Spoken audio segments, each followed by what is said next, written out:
Hi everyone, welcome to Thursday where we do share and review. Now I'm recording this on Monday morning and I've just actually received notification from the Financial Markets Authority, so the FMA here in New Zealand, advising that there are scams out there at the moment. They're what they refer to as pump and dump scams. And that's where apparently the messages will come through via WhatsApp, maybe some other alternative sources, offering you investments that are supposedly too good to be true, can't refuse them. Apparently what they're doing is these are penny stocks, so they're only worth a few cents, so they're worth very, very little. These scammers are creating a lot of hype around them and creating that FOMO effect, good deal, too good, you can't miss this type of thing, and creating that urgency with you to obviously go and invest. Then what they are doing, if they get enough people on board and create that flurry, if you like, then what the scammers are actually doing is then selling their own holdings. So their prices are becoming inflated. So this is what we refer to as pump. And then they are selling their own holdings. And so that's the dump coming in. So be really mindful of that. If you're at all unsure, sing out, I'm happy to take a look and come back to you, because just remember, even though sometimes it appears that markets move really quickly, and they can do, a good investment will remain a good investment for a long time. And hopefully with these videos that I'm showing you and how to do your own research and things, hopefully these are going to help you avoid any of those pump and dump schemes. I personally do not look at penny stocks. I do not look at anything that's trading at a few cents. For me, if it's on the US market, I have a minimum of $20. And from there, I do the same research that I show you every week that when we do a share and review. Now, speaking of share and review, today I'm actually going to do a couple. I've had a viewer come in and want me to do a review on two of the Schwab investments. So we'll take a look at those. But just going back to those pump and dump schemes, if you are at all concerned and you are really unsure, like I say, reach out. I'm happy to take a quick look for you and see what I can see, and then you can form your own opinion on that. But a good thing to do is to keep away from those penny stocks. I know a lot of people think, oh, if I buy something that's worth a few cents, it only has, say if it's only 5 or 6 cents, it only has to go up by 5 or 6 cents and I've doubled my money. Yes, that is true. However, more often than not, they don't do it. So just bear that in mind. Now, the normal housekeeping rules, this is definitely not personalised financial advice. This is for educational purposes only. If you're looking for personalised advice, then you do need to go and have a chat to your own financial advisor. If you are, however, wanting me to review a share for you, by all means, reach out. Again, I'm happy to do that. Actually, that does lead me back to those pump and dump schemes. If you do come across one, let me know. And then I'm happy to do a video on it and show you what is out there. I don't name anyone or anything like that, but it is worth getting it out there so that more people are aware. Anyway, let's go and take a look at these Schwab investments. The first one I've got up here on the screen is the Schwab US Dividend Entity. Now, I have taken the volume off of this, or have hidden it, purely because where the chart's showing, it's really low down on my screen, and it is getting hidden, if you like, by the volume bars. Now, something I do want to point out is here you can see a D and an S. So the D naturally stands for dividend. However, the S stands for share split. So if I hover on there, you can see that in October 2024, if you were holding 3 shares, or for every 3 shares you were holding in the Schwab Dividend Equity ETF, they will have reduced that down to 1 share.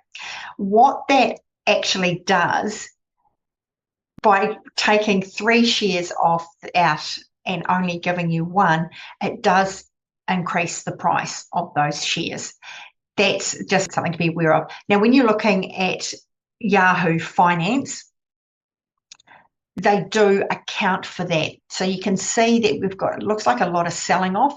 What that would have been is actually around the time that the share split was about to happen. So Yahoo Finance actually reevaluates the share as if it hadn't had the share split at all. It's a good system because some systems you might say that there's a big gap or a big drop. So with Yahoo Finance, it's great. They work out the value of the shares as if the share split hadn't happened. And that's what, like I just said, I really like about that. Let's go and pop our moving averages on and just see how it's going. So like normal, we will use the 30 exponential. And if I zoom in, you can see that it is trading above that 30-week moving average, which is great. Right, let's also go and put on our 15-week moving average as well. And there, if I zoom in, you can see that Schwab Dividend Equity is trading above both of those moving averages, which is good. The moving averages cross to the upside. It is quite difficult to see on this particular chart, only because I've got the values down so low. And the reason for that is because of where the share split happened. So they took, for every 3 shares out of the market, they took that out and gave you 1. So that's why it's looking like that. On this basis, it is looking promising. It does pay a regular dividend. You can see that by these Ds. We've had December, then September, and June. So it looks like it's paying roughly quarterly dividends, and that can be quite a good thing, especially for an ETF like this. I'm not sure what they actually invest in. I don't look at that. I'm purely looking at it from a technical basis. Let's go on to the 1-year chart. And last week was down, but hey, there's sort of no surprises there. The markets in the US, when the tariff announcements come out, you can see the market sell off and then it rebounds back again. So there is a lot of toing and froing. But on a yearly basis, so these candles are now daily, that's looking really strong, really positive. I'll just take these moving averages off and I'll put that volume back on so we can see it. There we go. So looking down here, we've got a lot of good, strong volume happening with this particular investment. To me, it could be something that could definitely be worth having a look at. Something I would obviously look at, though, is definitely popping in your stop losses. I just go back to the 5-year chart and I will hide that volume again. Now, if I go back up to my indicators, I can use the stop loss band. So here it is here, ATR trailing stops. So I always use a 21 period for the ATR, or the average trading range, average true range. I tend to multiply that by 4. I like the sell stops. Okay, so just looking in here, if I zoom in a bit, down the bottom here, we've got that dashed line. So depending on where you obviously purchase the share, so if I go back here to pretty much November 2022, depending on where you bought the share, but if you applied a 21 period average true range, average trading range, and multiplied that by 4 from the date that you purchased it, this is where your stop would be. So it looks like it would be sort of sitting around that $2.30 mark.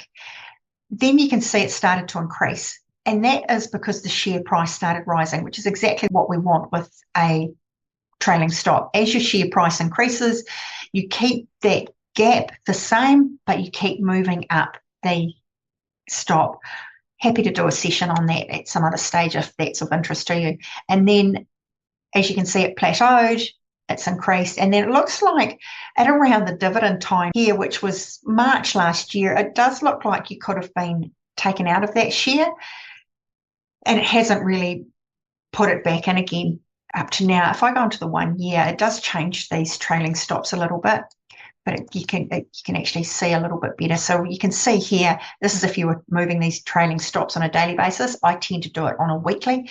You can see here that the trailing stop keeps moving up, which is great. So where the share is trading at the moment, so at $29.14, your stop based on my methodology would be at just over $28, $28.05. That could definitely be something worth taking a look at.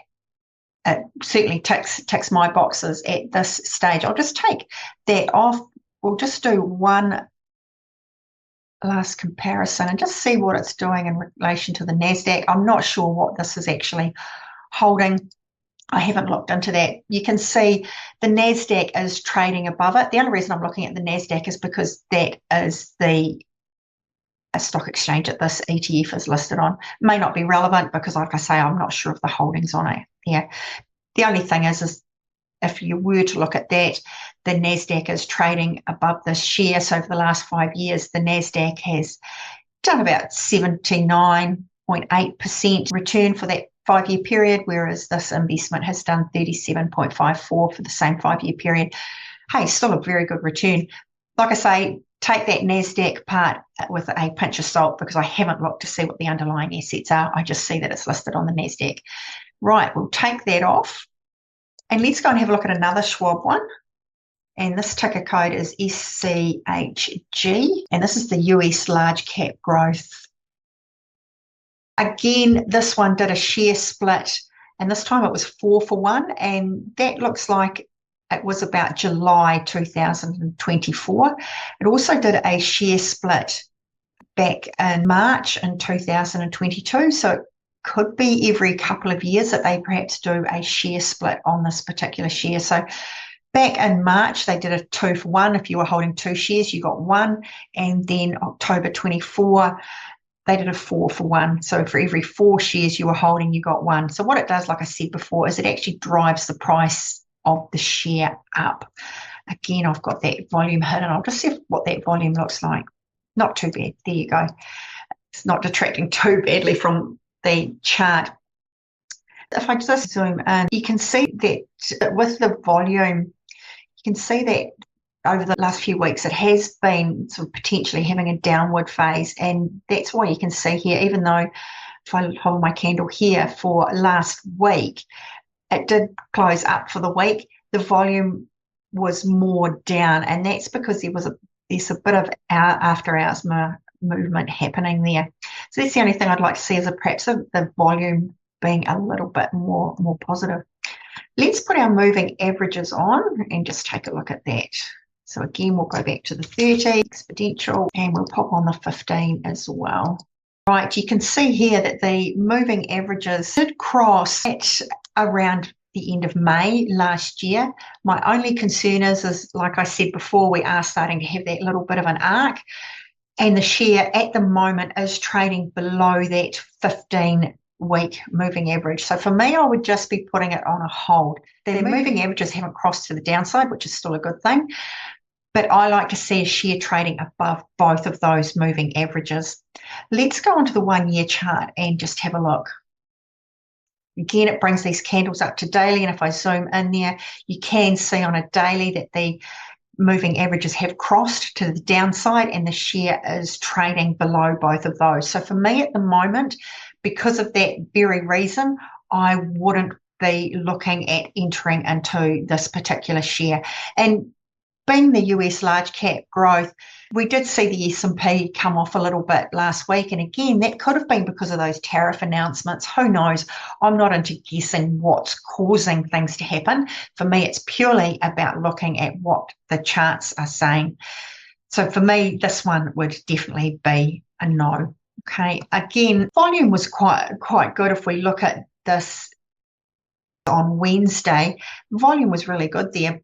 And we did see the next 2 days trade well. We did have Martin Luther King Day, I think it was. The US did have a long weekend last weekend, but there was that big gap. And that, like I say, that could be to do with the tariff announcements. I don't know. But basically, yeah, this share for me would be a no at this stage. By all means, keep it on your watch list. But for me, that's not something I would want to own just at this stage.